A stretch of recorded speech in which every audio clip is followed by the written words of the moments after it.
ಯಾರು ನನ್ನ ಚಾನೆಲ್ ಹೊಸಬ್ರು ನೋಡ್ತಾ ಇದ್ದಾರೋ ಅವರು ನನ್ನ ಚಾನೆಲ್ನ ಸಬ್ಸ್ಕ್ರೈಬ್ ಮಾಡಿ, ಲೈಕ್ ಮಾಡಿ, ಶೇರ್ ಮಾಡಿ, ಸಪೋರ್ಟ್ ಮಾಡಿ. ಇವತ್ತು ನಾವು ಮ್ಯಾಂಗೋ ಕೇಸರಿಬಾತ್ ಮಾಡ್ತಾಯಿದ್ದೀವಿ.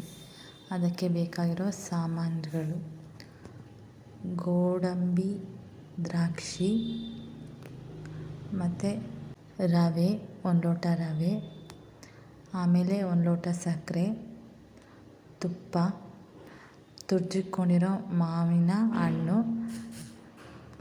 ನಾರಿರಬಾರ್ದು ಮಾವಿನ ಹಣ್ಣಲ್ಲಿ, ಮತ್ತು ಏಲಕ್ಕಿ ಪುಡಿ. ಇಷ್ಟು ಇಂಗ್ರೀಡಿಯೆಂಟ್ಸ್ ಬೇಕು. ಈಗ ಒಂದು ಪ್ಯಾನ್ಗೆ ತುಪ್ಪ ಹಾಕ್ಕೊಂಡು ಗೋಡಂಬಿ ದ್ರಾಕ್ಷಿನ ಹಾಕ್ಕೊಂಡು ಹುರಿದು ತೆಕ್ಕೊತೀವಿ. ಅದೇ ಬಾಣಲೆಗೆ ತುಪ್ಪ ಹಾಕ್ಕೊಂಡು ರವೆನ ಹಾಕ್ಕೊಂಡು ಮೀಡಿಯಮ್ ಫ್ಲೇಮಲ್ಲಿ ಹುರ್ಕೊತಾ ಇದ್ದೀವಿ.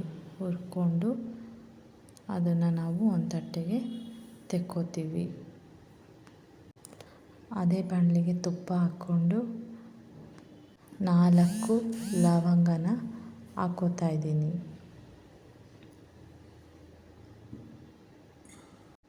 1 ಲೋಟ ರವೆಗೆ 4 ಲೋಟ ನೀರನ್ನ ಹಾಕ್ಕೊತಾ ಇದ್ದೀವಿ. ಕಾಯಿಸ್ಕೊಂಡಿರೋ ನೀರು ಹಾಕ್ಕೊತಾ ಇದ್ದೀವಿ. ಈಗ ನೀರು ಮಳ್ತಾ ಇದೆ. ಮಾವಿನ ಹಣ್ಣು, ತುರ್ಜಿಕೊಂಡಿರೋ ಮಾವಿನ ಹಣ್ಣನ್ನ ಹಾಕ್ಕೊಂಡು ಅದನ್ನು ಕುದಿಯೋದಕ್ಕೆ ಬಿಡಬೇಕು. ಈಗ ನೀರು ಕುದೀತಾ ಇದೆ. ಹುರಿದಿಟ್ಕೊಂಡಿರೋ ರವೆನ ನಾವು ಹಾಕ್ಕೊತಾ ಇದ್ದೀವಿ. ಈಗ ರವೆನ ಬೇಯೋಕ್ಕೆ ಬಿಡಬೇಕು. ಈಗ ರವೆ ಬೆಂದಿದೆ. ಇದಕ್ಕೆ ನಾನು ಸಕ್ಕರೆನ ಹಾಕ್ಕೊತಾ ಇದ್ದೀನಿ. ಸಕ್ಕರೆನ ಹಾಕ್ಕೊಂಡು ಸ್ವಲ್ಪ ಮಿಕ್ಸ್ ಮಾಡ್ಕೊತಾ ಇದ್ದೀನಿ. ಹುರಿದಿಟ್ಕೊಂಡಿರೋ ಗೋಡಂಬಿ ದ್ರಾಕ್ಷಿನ ಹಾಕ್ಕೊತಾ ಇದ್ದೀನಿ. ಆಮೇಲೆ ಏಲಕ್ಕಿ ಪುಡಿನ ಹಾಕ್ಕೊತಾ ಇದ್ದೀನಿ.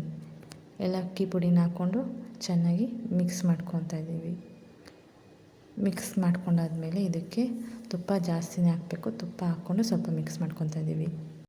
ಮಾವಿನ ಹಣ್ಣಿನ ಕೇಸರಿಬಾತ್ ರೆಡಿಯಾಗಿದೆ.